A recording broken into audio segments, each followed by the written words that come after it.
Սարյանների չի անցնում եւ նա հրաժարվում է կատարել վերաքվեարկություն այն 3 ընտրատեղամասերում, որտեղ չեղյալ են համարվել արդյունքները։ Խնդրեմ ընդհանուր թե Վահագն Հովակիմյանի խայտարակ պահվածքի, իր մեկնաբանության եւ ձեր կատարած ակցիայի մասին։ Շնորհակալություն։ Դերևս մի քանի օր առաջ առիթ ունեցել ենք արձանագրելու, որ ընդդիմադիր առանցքային ուժերի միջև սկսվել են կոնսուլտացիաները, որոնք բնականաբար պիտի հանգեցնեին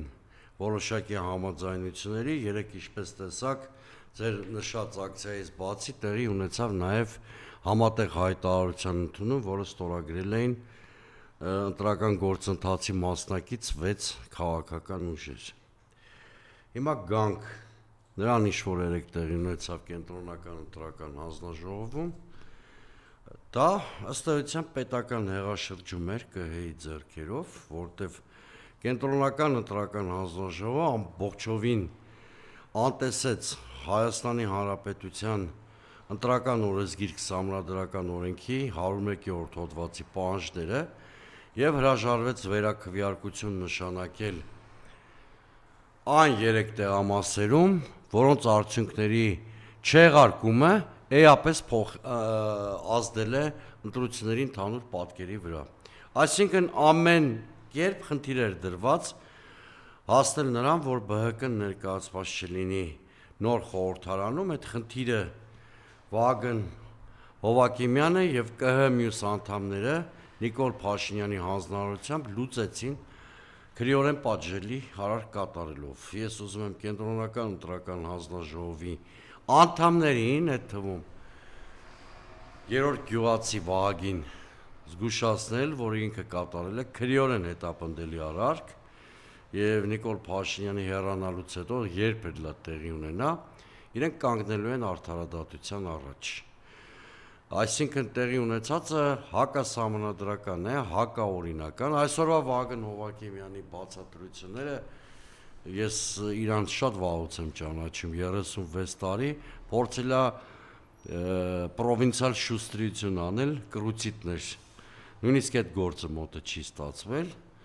Կենտրոնական ընտրական հանձնաժողովի նախագահը իրավունք չունի իրեն դնել օրենսդիրի կարգավիճակում եւ մեկնաբանել օրենքը։ Ինքը ոչ սահմանադրական դատան է, ոչ ազգային ժողով։ Ինքը օրենքը պիտի կատարի անկախ նրանից, օրենքը լավն է, վատն է, այդ կարգավորումները իր կամ իր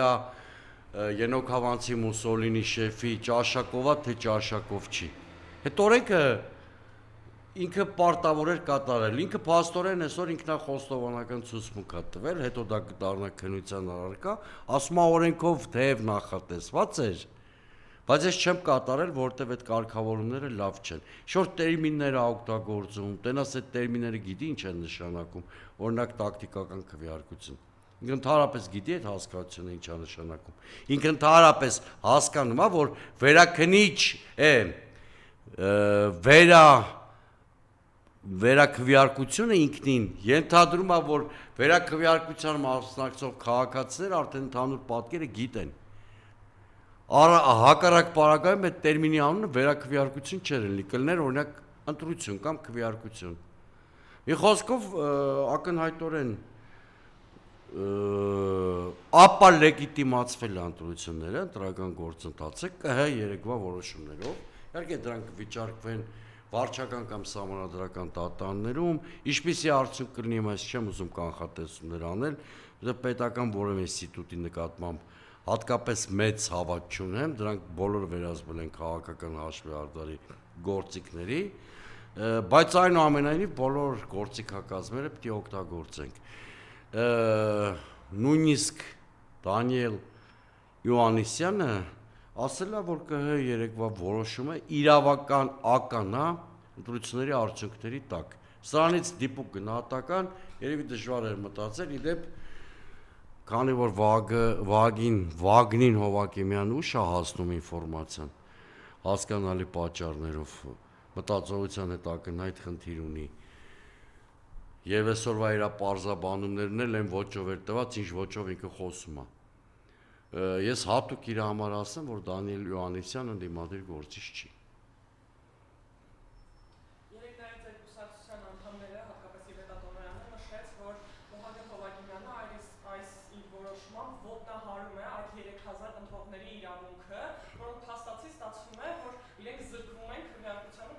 Այո, ստեղ առաջին հերթին այդ ընտրողների իրավունքի խնդիրն է, դրանք առնվազն 3000-ն են, նույնիսկ ավելի, որտեղ խոսքի 3 տեղամասի մասին է, ստեղ Բարգավաճ Հայաստան կուսակցության քաղաքական իրավունքի ոտնահարման խնդիրն է, որտեղ ակնհայտորեն բոլոր տվյալները կար եւ բոլորը այդ մասին գիտեն, որ նա հաղթարել է անցողիկության շեմը, բայց ստեղ նաեւ ապագա ազգային ժողովի քաղաքական խճանկարը խաթարելու խնդիր կա։ Այսինքն, եթե ԲՀԿ-ն անցնում էր խորհրդարան լրիվ այլ խճանկարի հետ գործ ունենք եւ լրիվ այլ խճանկարի հետ գործ ունենք, եթե ԲՀԿ-ն խորհրդարանում չի։ Ավելի կոնկրետ ասեմ, այս ձևով խորհրդարանը, այն ձևով, որ հաստատել է 3Կ-ն, միահայցան ավտորիտար իշխանության համակարգ ստեղծելու մասին խորհրդարան է, որտեղ ընդդիմությունը մաքուր դեկորացիայի դերակատարություն ունի, առանց որևէ գործնական լծակի, այն պարագայում, երբ որ ԲՀԿ-ն անցնում էր եւ ԿՊ-ն չէր ունենում 3/5-րդի չափ մանդատներ, չնայած Նիկոլ Փաշինյանի ավտորիտար նկրտումների քաղաքական առումով ինքը խիստ խոցելի էր դառնում։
Ամոթը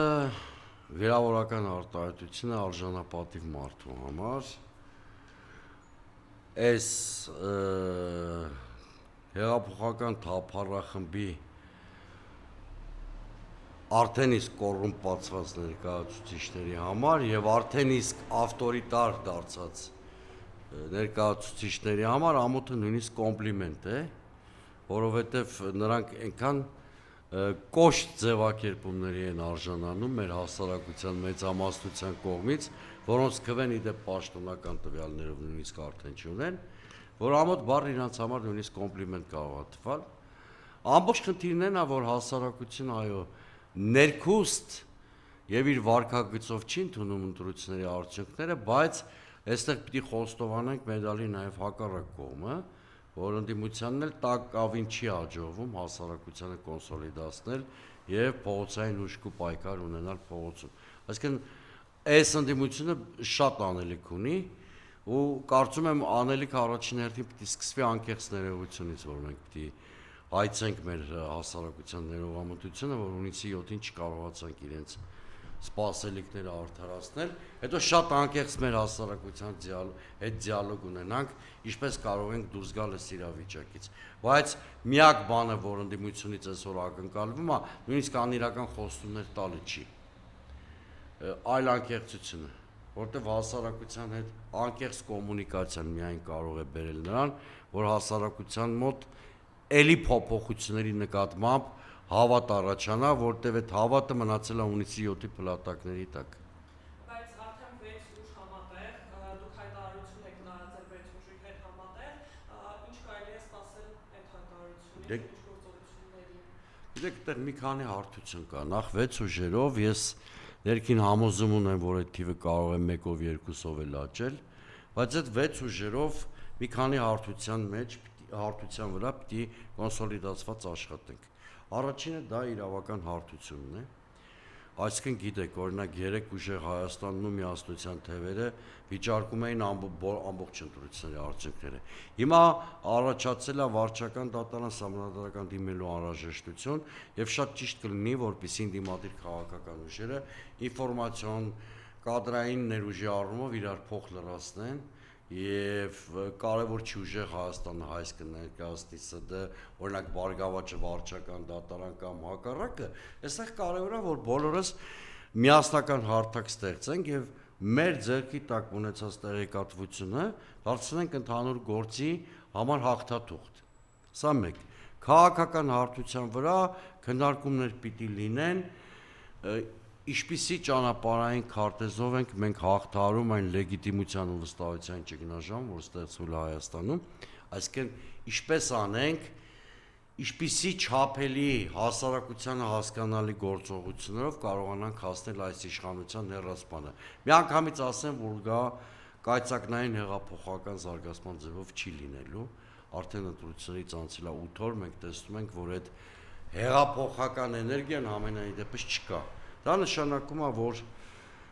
եւ հասարակությունը խորքային խնդիրներ ունի եւ ընդդիմությունը իր գործունեության արդյունավետությունը բարձրացնելու խնդիր ունի, հետեւաբար մենք ավելի կարճաժամկետ հեռանկարի, երևի իմ հաշվումներով կես տարուց մինչև 1.5 տարվա կտրվածքով ճանապարհային քարտեզ պիտի ներկայացնենք համոզիչ, ես հենց այդքան եմ գնահատում այս իշխանության ինքնապահպանման պոտենցիալը, այսինքն իրաց մաշվածությունը այնքան բարձր մակարդակի վրա է, որ այդ ընդդիմությունը արդյունավետ ճանապարհային քարտեզ մշակի 6 ամսից մինչև մի տարուկես կտրվածքով իրենց կարող ենք հեռացնել։ Եթե անգամ այս ընդդիմությունը այդ առաքելությունը չկարողանա կատարել, հասարակական տրամադրությունների արմատականացում ենք նկատում, հասարակությունը կգտնի նոր հարթակներ, ընդդիմադիր նոր ուժեր, որոնց միջոցով բոլորից կհեռացնի ասպարեզից։ Դա շատ պարզ է խնդիրը։ Նաև տեսնում ենք, որ Փաշինյանը 3 Ռոբերտ Քոչարյանը աշխատանքային այցով պատրաստում էր մեկներ։ Անձնական այցով պատրաստում էր մեկներ եւ նրան, ինչպես նաև Գագիկ Ծառուկյանին, արդեն մի քանի օր առաջ թույլ չեն տվել լքել երկիրը, այսինքն Փաշինյանի սպառնալիքները, այսպես ասած, սկսում են իրագործվել։ Վախերի դրսևորումն է սա։ Սպառնալիքների մասին, օրինակ 3 ԿՀ-ի որոշումը իմ համար բացահայտ էր ԿՀ նիստից ժամեր առաջ արդեն։ Հենց ես աշկովս ընկավ այդ 30 վայրկյանանոց տեսանյութը, որ Նիկոլ Փաշինյանը տարածել էր, որտեղ նա սպառնում էր ընդդիմության առաջնորդներին, ունե զրկել, հացին կակա կասեք ու սա ասմամարդ, որ ազատությանը պիտի կակա ասի, արդեն իմ համար պարզ էր, որ ԿՀ-ն ցուցում է ստացել, եւ նույնիսկ ընկերական քաղաքական միջավայրում ես ասել եմ, որ ԿՀ նիստին կարելի այլևս չսպասել, որտեղ բոլոր այն օրերին, որ Նիկոլ Փաշինյանը լայվերի տեսանյութերի հատուկ անհրաժեշտություն է տեսնում, ուրեմն ինչ-որ վատ իմաստով շրջադարձային բանի պիտի սպասենք, սա մեկ։ Ինչ վերաբերում է Գագիկ Ծառուկյանի եւ Ռոբերտ Քոչարյանի հետ կապված միջադեպերին Զվարթնոց օդանավակայանում, այդ մարկանց համար Հայաստանը այլևս վերածվել է համակենտրոնացման ճամբարի։ Առանց որևէ իրավական հիմքի, բեսպրեդելով, ասում են, ձեզ չի կարելի երկրից բացակայել։ Ծառուկյանը միայն օդանավակայանում է իմացել, որ իր դեմ գործ է հարուցված,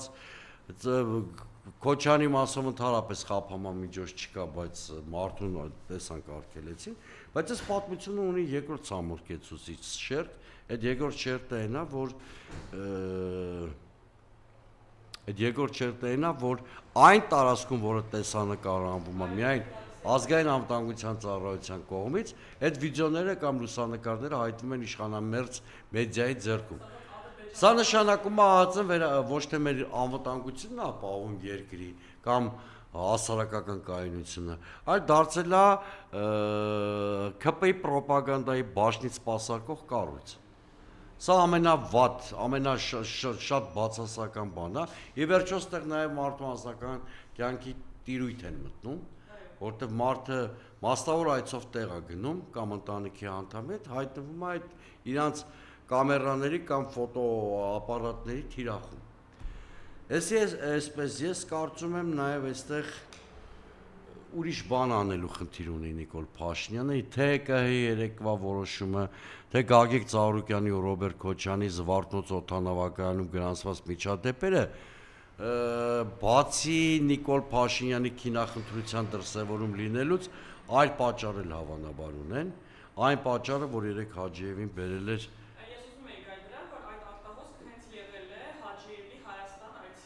Տեսեք։ Ադրբեջանը ինչքան էլ մեծ հաշվով գլոբալ իմաստով գոհ լինեն Հայաստանի դրության արդյունքներից, որտեղ մեծ հաշվով իրենց ռազմավարությունն է ախտել։ Նիկոլ Փաշինյանն իրենց ռազմավարության գործիքն է ընդամենը։ Իրենք ամեն դեպքում մտավախություններ ունեն, որ կասկածելի լեգիտիմությամբ եւ քաղաքական խոցելիությամբ Նիկոլ Փաշինյանը չի կարողանալու կատարել այն պարտավորությունները, որ ստանձնել է Ադրբեջանի առաջ։ Պատահական չէր, որ Հաջիևը եկավ Հայաստան, ինձ թվում է իրան Հայաստան բերել էր մենակ այդ փորացավը։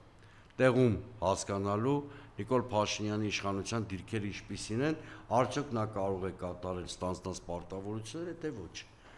Հիմա տեսեք ինչ պարզվեց Հայաստանում։ Այսինքն Նիկոլ Փաշինյանը, որպեսզի Ալիևին, իր պատրոնին, որի երջանիկ վասալն է ինքը, ցույց տա, որ ամեն ինչ վերահսկում է, կաստային որոշում պարտադրեց ԿՀ-ին, ապօրինի, Քոչարյանին թույլ չտվեց երկիրը լքել, որպեսզի ցույց տա, որ ամեն ինչ ինքը վերահսկում է եւ ընդհանրապես իր ամեն ինչ ժամանակ է պետք ամեն ինչ կարգի գցելու համար։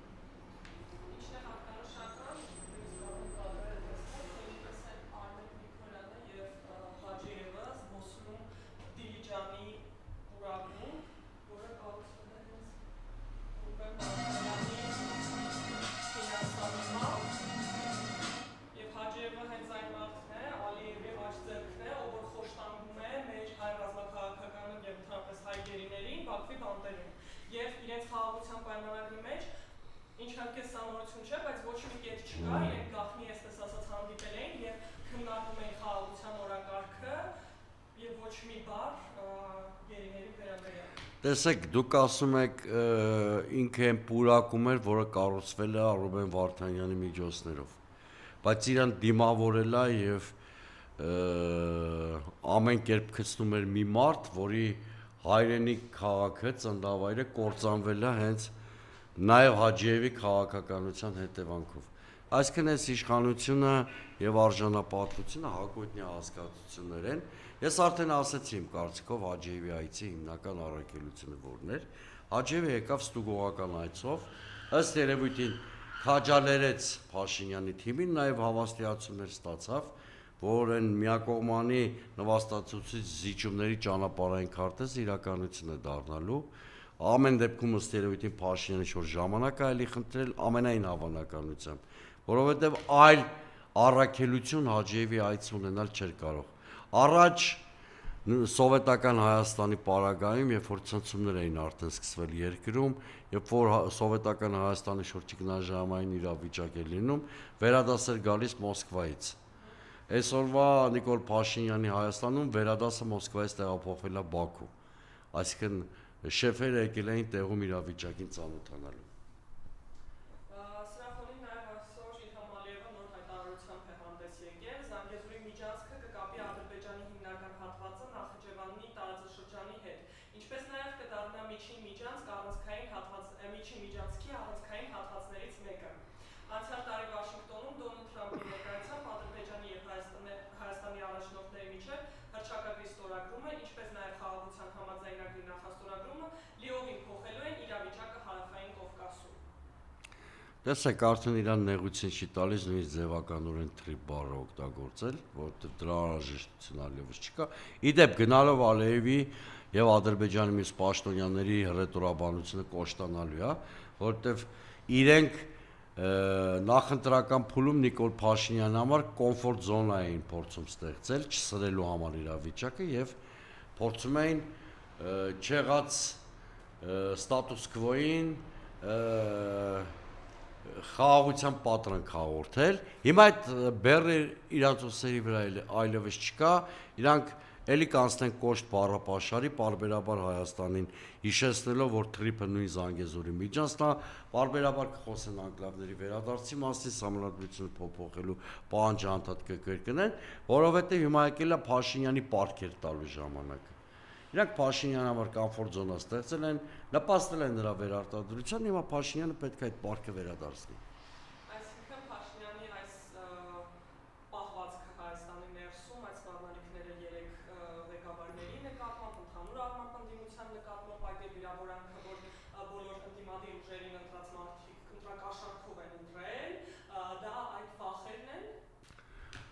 Գիտեք, Փաշինյանի վարքագծի մեջ եւ ակնհայտ վախեր կան, եւ դրա էլեմենտ կա, եւ ռեպրեսիվ վարքագծի էլեմենտներ կան։ Ամեն ինչը միախառնված է, այն турբուլենտությունը, որ նա ստեղծել է, այդ турբուլենտության մեջ ապրում է նաեւ ինքը, նաեւ իր վարքագծի վրա է այդ турբուլենտությունը կնիկ թողում, բայց այս турբուլենտությունը հաստատ Փաշինյանը չի կարող մարսել։ Ոչ ինքը այդ պետական որակները ունի, որ կարողանա հակաթույն գտնել այդ турբուլենտության առաջացած հետևանքներին, ոչ էլ իր իշխանությունը այդ ամրությունը ունի։ Գիտեք, հաճախ մարդկանց թվում է, որ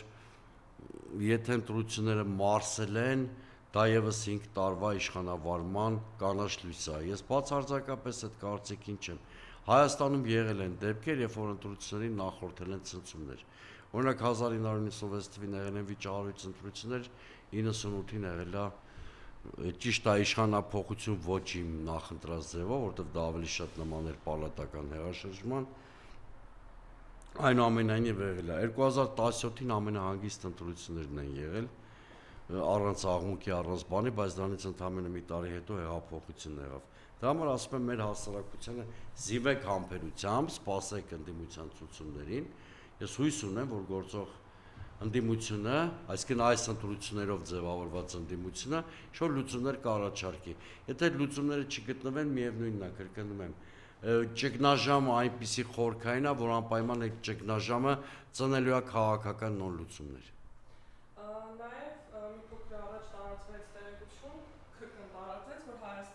ուժեղ Հայաստանի падգամավորների թեկնածուներից 2-ը կալանավորվել են, իսկ 4-ի նկատմամբ հայտարարվել է հետախուզում։ Այսինքն նույնիսկ ընտրությունները անցան, իբրև թե իրենք ամփոփեցին եւ դուրս եկան հաղթած, բայց մեկ է շարունակվում է այս իրենց բռնաճաշ։ Լսեք, եթե առաջի դեմքը հետընտրական առաջին ասուլիսում հասարակությանը կոնսոլիդացնելու ուղերձներ հղելու փոխարեն խոսում է 3 լիդերներին նստացնելու մասին։ Պիտակավորում է 550,000 մարդու միայն այն բանի համար, որ նրանք ընդդիմությանն են ընտրել, ինչու պիտի քննչական կոմիտեն դադարեցնի ռեպրեսիաները։ Իհարկե շարունակվելու են։ Առանց ռեպրեսիաների Նիկոլ Փաշինյանի իշխանությունը նույնիսկ մեկ օր չի դիմանա։ Այս թվացial հաղթանակներին ճակերտավոր լուրջ մի վերաբերվեք։ Ինքը շատ լավ գիտի, որ իշխանության ճգնաժամը չի արտահայտվել։ Նաև այսօր խոսել է ՌԴ արտաքին հետախուզության ծառայության տնօրենը Նարեշկինը եւ ասել է, որ նախ ինքը կասկած է արտահայտել Հայաստանի ընտրությունների օբյեկտիվության եւ ճշմարտացիության վրա եւ ասել է, որ եթե հայկական ղեկավարությունը հույսը դնի բացառապես արևմուտքի ինչ-որ օգնության կամ աջակցության վրա, ապա իհարկե շատ մեծ սխալ կգործի եւ այդ դեպքում իրավիճակը երկրի ներսում բավականին կբարթանա։ Այստեղ ինձ հատկապես այդ արևմուտքի հետ կապված մասը նորություն չի Մոսկվայից անդադնչելա, բայց այլ բան է ուշագրավ, փաստորեն նույնիսկ այն բանից հետո, երբ Հայաստանի ԿՀ-ն 3 հրապարակեց պաշտոնական արդյունքները, փաստորեն նույնիսկ դրանից հետո Մոսկվան չի շտապում շնորհավորել Նիկոլ Փաշինյանին, Անդհակառակը խոսում է կասկածահարույց կամ վիճահարույց ընտրությունների կասկածեն հարուցում։ Հիմա տեսեք, ես երկու սցենար եմ կանխատեսում։ Կամ Մոսկվան չի ճանաչելու Հայաստանի ընտրությունների լեգիտիմությունը, դրանից բխող բոլոր տնտեսական անվտանգային քաղաքական հետևանքներով, կամ Մոսկվան Նիկոլ Փաշինյանի իշխանության լեգիտիմությունը ճանաչելու է շատ մեծ գնի դեպքում։ Այսինքն շատ մեծ գին, որը պիտի վճարի Նիկոլ Փաշինյան, որ սցենարով կշարժվեն Ռուսաստանի իշխանությունները, թերևս մի փոքր սպասենք իրադարձությունների զարգացմանը։ Նաև խոսենք այս թանկացումների եւ ընդհանրապես այն, որ փակվել են շատ բաներ, Ռուսաստան արտահանում փակվել է եւ ընտրություններից մի քանի օր անց արդեն Փաշինյանի այսպես ասած շագարտավոր փուչիկը պայթեց եւ թանկացան դրոշմանիշներ, այսինքն ակցիզները, ծխախոտը, ալկոհոլը եւ այդ ամեն ինչը թանկանալու է, ինչ է սպասում մեր հայ գյուղացուն, քանի որ նաեւ նոր շուտ տարածվեց, որ Ուկրաինան հետ է ուղարկել հայկական գյուղմթերք տեղափոխող։ Այդ իրանց հարազատ Ուկրաինան, որի նախագահային սիրաշահելու համար մենք լրացուցիչ լարվածություն մտցրեցինք հայ-ռուսական հարաբերություններում։ Բայց հիմա ըստ էության ձեր հարցին պատասխանեմ։ Ակնհայտորեն նախընտրական կամպանիայի ժամանակ Հայաստանի բյուջեն այս իշխանությունը դարձրել էր նախընտրական կաշառքիների դոնոր, սոցիալական ծառայություններ մատուցելու միջոց։ Եվ ծախսվում էին գումարներ առանց հաշվարկների, քաղաքացիներին շիրաշահելու, նրանց ձայները գնելու նպատակով։ Օրինակ, մեր թոշակառուները անշուշտ ավելի արժանապատիվ կենսաթոշակի են արժանի, բայց ակնհայտ է, որ այդ 10,000 դրամները, որ բարձրացվեցին, նրանք նախընտրական կաշառք էին եւ բյուջեի մեջ այդ ավելացումը հաշվարկված չէր։ Առողջապահության պարտադիր համակարգի ներդրումը նույնպես բյուջետային ծախսերով հաշվարկված չէր։ Այդ հələ ես այլ բաների վրա չեմ խորանում։ Այդ երկու բաները արեցին ակնհայտորեն ընտրողների ձայները գրպանելու համար, նրանց սիրաշահելու, գնելու, չգիտեմ, գայթակղելու նպատակով, հիմա ընտրությունները պրծել են, բյուջետային միջոցների սղություն կա, փող չկա։ Բնականաբար իրանք գնալու են տնտեսական այլ քաղաքականության որդեգրման, ակցիզների թանկացում, գների բարձրացում, ակցիզային հարկի բարձրացում, գնալու են նաև այլ քաղաքականության, որը ինֆլյացիան չի զսպելու, հակառակ անզուս ինֆլյացիա ենք ստելու, դրան գումար է կարտահանման խոչընդոտները եւ առնվազն գյուղմթերքներ իրացնող մեր արտադրողները, ծաղկի բիզնեսով զբաղվողները, խմիչքներ, ալկոհոլ, այդ կոնյակ եւ այլն լրջագույն ճգնաժամի առաջ են կանգնելու։ Նրանք չեն կարողանալու սպասարկել իրենց վարկերը, աշխատատեղեր են փակելու, սոցիալական լարվածությունը առաջանալու, բայց ես միայն ձեր ակումբում առնվազն 3 ծավալուն հարցազրույցի ընթացքում մեր հեռուստադիտողների կամ հետևորդներին զգուշացրել եմ իրանց հունիսի 7-ի սխալ ընտրության հետևանքները ինչա լինելու։ Դե դուք մեր հասարակության մի զգալի մասին կամովին ընտրեց աղքատության ճանապարհը։ Ես նայում եմ Նիկոլ Փաշինյանի ձայների կառուցվածքին, տեսնում եմ, որ միջին խավի շրջանում, քաղաքային ինտելիգենցիայի շրջանում ինքը համեմատաբար քիչ քվեներ ունի, մեծ քաղաքներում 40%-ը չգերազանցող ցուցանիշ է ստացել, եւ հակառակը գյուղական վայրերում ունի 60-ից ավելի ռեյտինգ։ Այս առաջին այս գյուղատնտեսական ինստիտուտներն գյուղացիական տնտեսություններն են սնանկանալու եւ սոված գյուղ են ունենալու։ Ես զարմանում եմ այդ մարդիկ ինչպես է սա ամենը հասկանալով գնացին Նիկոլ Փաշինյանի ավանտյուրային այո քվեարկեցին։ Հիմա առաջին այդ մարդիկ են տուժելու նրա քաղաքականության հետևանքով։ Ոնց որ հեղափոխության ժամանակ շատ ակտիվ էին տաքսիստները, հետո արկային բեռը ամենաշատը նրանց ուսերին եղավ, կամ մեր պայծառ երիտասարդները, որ հեղափոխության օրերին հավատում էին ինչ-որ բարձր իդեալների, 44 օրյա եւ այլ պատերազմների զոհեր դարձան, նրանց մի զգալի մասը, եւ մնացածի վրա էլ Նիկոլ Փաշինյանը մունաթ է գալի, թե ինչու են կենթանի մնացել։ Այսինքն ինձ համար սա պարզ էր, ես շատ բարեխիղճ այն գործիչներից եմ եղել, որ ամբողջ քարոզարշավի ընթացքում երևի դաշտում ամենաակտիվն եմ եղել, առանց չափազանցության, այս բոլոր հետևանքները մեր հասարակությանը շատ հանգամանալից բացատրել եմ։ Եվ հիմա ցավոք սրտի նոր բան չունեմ ավելացնելու իմ ասացին, բացի այն, որ մի քանի տասնյակ հազար քաղաքացիներ, հատկապես միջին եւ մանր բիզնեսով զբաղվող, իրենց մաշկի վրա արդեն զգալու են Նիկոլ Փաշինյանի քաղաքականության հետևանքները։ Դուրս էին եկել փողոց եւ իրենց դժգոհության ձայնն էին բարձրացնում, այսինքն ընտրություններից 2-3 Պետք չէր հիմա փողոց դուրս գալ, պետք էր ամսի 7-ին կոնսոլիդացված ոչ ասել ԿՊ-ին ու Նիկոլ Փաշինյանի արկածախնդիր քաղաքականությանը։ Այդ բարագային փողոց դուրս գալու խնդիր չէր լինի, որտեղ հավատացնում եմ հայ-ռուսական հարաբերություններում արկա խնդիրների 70%-ը շատ արագ կարելի է լուծել, եթե Հայաստանում նորմալ իշխանություն լինի։ Կան խնդիրներ, որոնք նոր իշխանության պարագայում էլ գուցե չլուծվեն, որտեղ երկար քննարկումների, վերաիմաստավորումների, վերագնահատումների անհրաժեշտություն ունեն։ Բայց այն խնդիրները, որ կապված է արտահանումների, գյուղմթերքների իրացման հետ, հաստատ լուծելի խնդիրներ են, եթե նորմալ իշխանություն լինի։ Շատ լավ, եւ Ամերիկա-Իսրայել-Իրան պատերազմական գոտում երեք գիշեր նորից ինչ-որ լարվածություն կար, չնայած այսօր առավոտյան արդեն խոսում ենք, թե ինչ պայմաններով հրադադարը ստորագրվի եւ ինչպես կշարունակվի, այս մասով ինչ կարող եք։ Դուք գիտեք, որ անոնսավորվել է, որ Շվեյցարիայում հունիսի 19-ին Կատարի եւ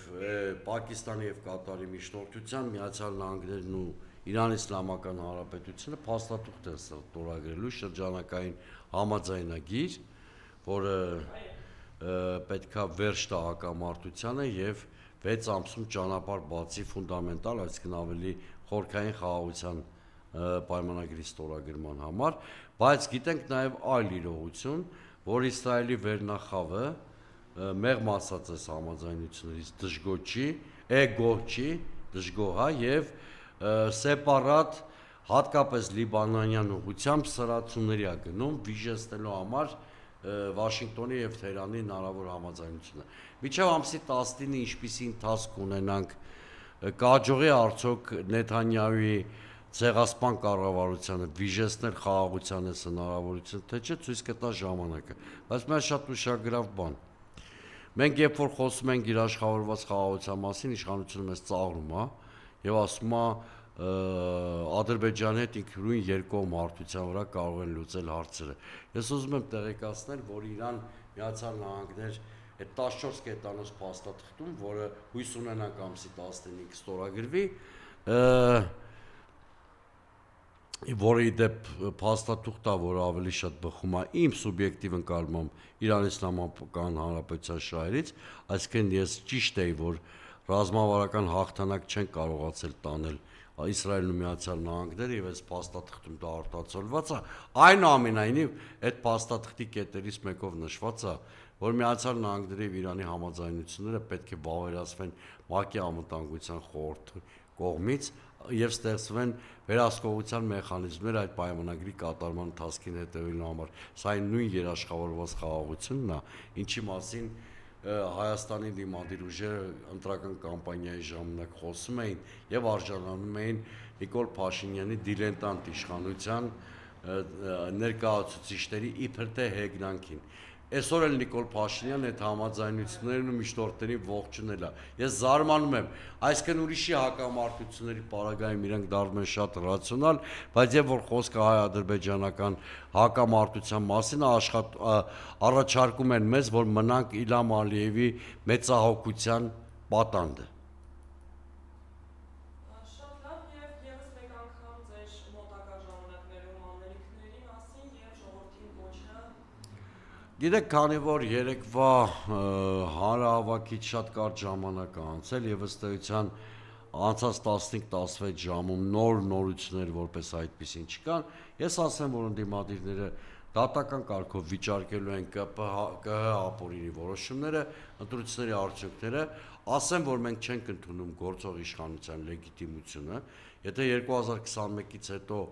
այս իշխանությունը 21-ին այս իշխանությունը դարձել ապազգային իշխանություններ, բայց գոնե լեգիտիմության խնդիր չուներ, հիմա այդ ունի, այսինքն իրավական հարթության պարզ առաջիկա 4 օրերին այդ դատական բողոքարկումների փուլը կարվի ամբողջ ծավալով, հավանաբար թե ՍԴ, թե վարչական դատարան, այդ դատական պրոցեսների զուգահեռ, ինչպես ասեցի, քննարկվում են քաղաքական գործողությունների պլանները, այդ առումով դերևս պատրաստի լուծումներ չկան, առաջիկա հանդիպումներում երևի առիթ կլինի խոսենք։